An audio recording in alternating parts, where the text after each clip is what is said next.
Monsieur Steve. Bonjour, monsieur Wemby, le coordonnateur. toujours aussi grand. Merci. Merci beaucoup, bienvenue. Merci, finalement nous avons notre interview. Ah, je suis à vous. D'accord. Vous allez bien? Je vais très bien. Et il fait beau à Goma. Ah oui, je pense. Dieu nous a dotés de tout, de la nature et du lac, de tout ce que tu peux avoir de bien. D'accord. Tout va bien. Je vais directement passer à poser des questions qui peuvent vous choquer, mais laissez-moi être journaliste. Je te connais indépendant. Pose tes questions librement. Discutons, c'est du Congo qu'on parle. D'accord. Monsieur le coordonnateur, la situation des droits de l'homme ici dans l'AFC, on vous accuse d'avoir tué près de 3000 personnes lors de votre arrivée. Quelle est votre réponse? Bon, je voudrais d'abord vous dire merci et bienvenue à Goma. Et avant de parler des questions des droits de l'homme, l'autre question, permets-moi de rendre hommage aux vaillants lions de Saramboué, l'armée révolutionnaire congolaise, ceux qui sont sur le terrain et qui d'autres sont tombés. Hommage à son chef d'état-major, son commandant, le général Sultani Makenga. Mais hommage aussi à ceux de ces combattants et cadres de l'AFC qui se sont donnés, qui se sont sacrifiés et qui se sacrifient encore pour la libération du Congo. Maintenant, revenons sur votre question touchant Le droit de l'homme. les droits de l'homme. Et les 3000 personnes. Je pense que nous sommes dans une lutte. Lutte pour les changements, lutte pour la paix, lutte pour la dignité des Congolais. Il y a un prix à payer. Mais cette lutte-là va dans tous les sens. Il y a la lutte militaire, mais il y a aussi la lutte communicationnelle. Mais il y a aussi la lutte des mensonges. On utilise les mensonges comme une arme. Ça, ce sont des allégations mensongères. Et pour ça, je ne vais rien dire. Je vous dirai simplement que c'est des mensonges. La question est claire, que ce sont des mensonges, des allégations. Et un rapport est en cours de présentation qui sera fait bientôt sur la question. Avant votre arrivée ici, ou bien avant la prise de Goma par les forces de l'AFC, il y a deux députés nationaux notables. Je peux citer un, Hubert Foulougouta, qui décriait la situation ici, on tuait chaque jour. Il parlait même du départ de certains officiers des FARDC parce qu'il y avait des tracasseries dans la ville de Goma. Est-ce qu'aujourd'hui, quelle est la situation dans les villes ou bien les zones sous contrôle de votre administration? Hommage à nos agents de sécurité. Nous sommes arrivés à Goma, on a trouvé les pillages. Le pillage a été arrêté. Aucune banque n'a été pillée. La population a été plus ou moins prise en charge. Et aujourd'hui, il y a des témoignages. Tu peux faire une semaine, 2 semaines sans entendre un coup de balle. Tout ça, c'est le travail fait par nos agents de sécurité et de l'ordre. Il y a les changements. Mais entre-temps, c'est un processus. Kinshasa, disons, avant d'entrer à Goma, c'était une poudrière. Vous avez différentes forces dans cette ville. Les forces internationales. Les Sud-Africains étaient ici. Les Tanzaniens étaient là. Les Malawites étaient là. Vous aviez plus de 3000 mercenaires européens. On n'en parle pas souvent assez. Plus de 3000 mercenaires européens étaient là. Vous avez en plus les Burundais qui étaient dans les opérations. À côté des FARDC, il y avait bien entendu les FDLR. Et bien sûr, il ne faut pas compter les civils, nos compatriotes à qui on a distribué les armes comme du pain. Et on les appelle les Ouazalènes. Et il y avait, il faut compter les contingents de la MONUSCO parce qu'ils étaient partis au conflit. Toutes ces forces hétérogènes, hétéroclites, sans commandement unique, c'était une poudrière qui avait créé l'insécurité tracasseries, des barrières partout. Les cambistes, c'était les premières cibles. Ils étaient tués tous les jours. Mais depuis notre arrivée, nous avons mis de l'ordre. Oui, je ne dis pas que la situation est devenue, nous sommes devenus au ciel. C'est un processus en cours et grâce surtout au professionnalisme de nos forces, la situation se stabilise. Les autorités civiles sont installées. Plus ou moins, on a trouvé qu'il n'y avait pas d'eau. L'eau a été installée. Ils avaient coupé l'électricité. L'électricité est revenue. La communication est là. Oui, d'autres challenges restent, bien entendu. Mais la situation sécuritaire se stabilise. Au moins, c'est un défi qui reste parce qu'on doit continuer à récupérer les armes et distribuer aux civils et à tout le monde. Il y a des bandits qui circulent encore et qu'on sort. Voilà la situation. Donc aujourd'hui, la situation tend plutôt vers le bien. D'accord. Et j'ai essayé un peu de parler avec la population. Sincèrement, la population n'en peut plus. Pas de banque à Goma. Votre CADECO semble ne pas être encore opérationnel. Qu'allez-vous faire? La situation, vous dites que la population n'en peut plus parce que les banques ont été fermées.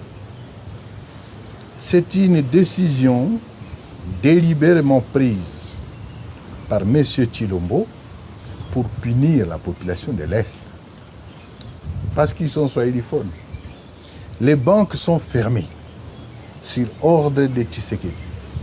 Ce que je voudrais dire, que ça ne procède que d'un crime de guerre. Ce n'est pas une tactique de guerre, pas du tout. Les banques sont fermées par Kinshasa. Je voudrais dire ici et prendre la communauté internationale en témoin. L'argent détenu par ces banques n'appartient ni à l'État congolais, ni à la famille de Tshisekedi, et moins encore aux banquiers.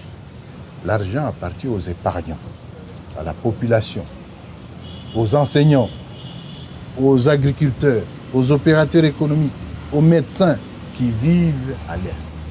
Ils ont pris la décision de fermer les banques. En fait, c'est une tentative de vol. Ils veulent voler l'argent des gens du Kivu. Mais c'est une situation difficile que nous gérons. Nous ne nous plaignons pas. Qu'est-ce qu'un enseignant a à voir avec la révolution? De toute façon, nous, les responsables de la révolution aujourd'hui, nous n'avons aucun compte dans les banques. Entre-temps, devant cette situation, on ne va pas rester les bras croisés. Nous sommes en train de prendre des solutions alternatives. Et c'est de là que tu parles de la CADECO. Ce n'est pas ma CADECO. La CADECO n'est pas à moi. C'est parmi les solutions palliatives que nous avons entreprises et que nous sommes en train d'opérationnaliser la CADECO dans ce sens. Il n'y a pas que la CADECO. Nous avons institué une autorité de régulation du secteur économique, financier et des assurances. Cet organe va jouer le rôle de la Banque centrale et c'est cet organe qui va nécessairement donner et qui va notamment donner des licences pour la création de nouvelles banques. Mais d'autres alternatives sont aussi là. Entre autres, l'utilisation aujourd'hui de la monnaie virtuelle, la monnaie électronique. Ça se fait dans d'autres pays. Aujourd'hui au Kenya, quand vous allez en Tanzanie, au Rwanda ou en Ouganda, même pour payer les taxis, on paye par les mobile money. Ce sont des solutions comme ça qui sont en cours. La CADECO on entame la réforme quant à la CADECO, elle va devenir une banque à part entière. Donc vous semblez me dire que votre administration est bien, le mouvement est bien administré. Mais nous organisons, okay. nous représentons l'État et nous gérons. Des situations difficiles auxquelles nous faisons face, nous n'allons pas à Washington, nous n'allons pas, je ne sais pas, à Paris pour pleurnicher comme fait l'autre. Nous trouvons des solutions à nos problèmes. Et c'est ça la réalité. Il y a un scandale qui vient de se passer d'ailleurs à Kinshasa avec le propos de Nicolas Kazadi. Est-ce que les propos de Nicolas Kazadi vous choquent ou vous réconfortent? Non, je vous avais dit la fois passée que tout Congolais qui aspire au changement est membre de l'AFC. Et Nicolas est le premier. Nicolas Kazadi. Il est membre de l'AFC. plus ou moins, même s'il ne peut pas encore le faire physiquement, mais il le fait déjà en termes d'idéologie. L'AFC prône le changement. Et Nicolas a vécu ça, c'est un témoin. Ce qu'il a dit est scandaleux. Mais c'est d'autant plus important que la population nous donne maintenant raison. Le régime Tshisekedi, c'est une bande tribale de voleurs, d'escrocs, de détourneurs. En réalité, ce que Nicolas, c'était celui qui avait la caisse de ces détourneurs. Et le chef de bande est connu. Le chef de bande de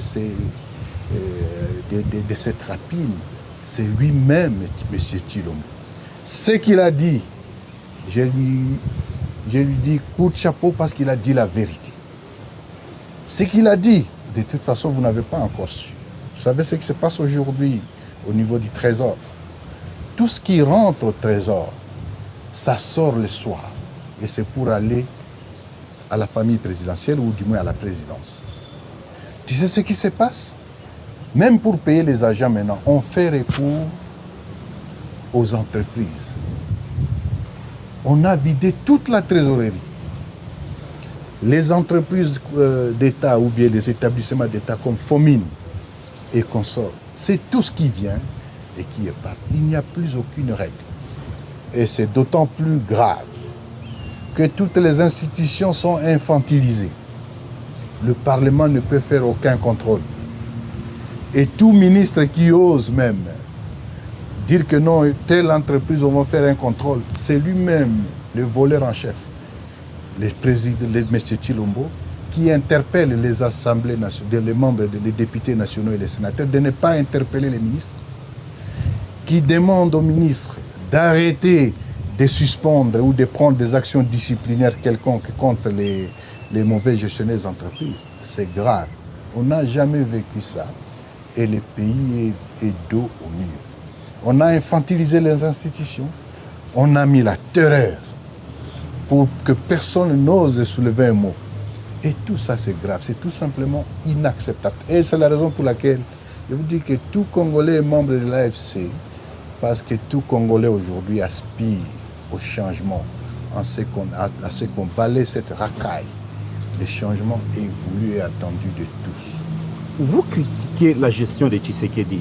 En même temps, le M23, vous êtes dans les mines, notamment dans les mines de Rubaya. Par où l'AFC écoule les minerais qu'elle exploite? Non, corrige, rectifie d'abord. Comment je vais rectifier? Non, vous êtes dans les mines. L'Alliance Fleuve Congo ou les M23, nous ne sommes pas dans les mines. Mais vous contrôlez Rubaya. Nous sommes en train d'administrer l'espace libéré. Quand on administre, on n'est pas dans les mines. Je ne suis pas minier. Je ne suis pas un homme d'affaires. Non. Quand vous parlez de Rubaya, ce qu'il faut dire... Et comment sortent les minerais de Rubaya? J'arrive. Okay.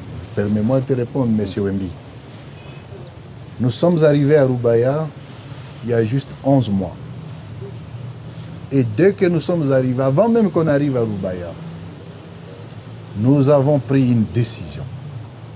Et cette décision, il y a une année, c'est la décision portant interdiction formelle à tout membre ou tout cadre de l'AFCM 23, militaire comme civil, comme politique, de s'immiscer soit dans l'exploitation et encore moins dans la commercialisation des substances minérales.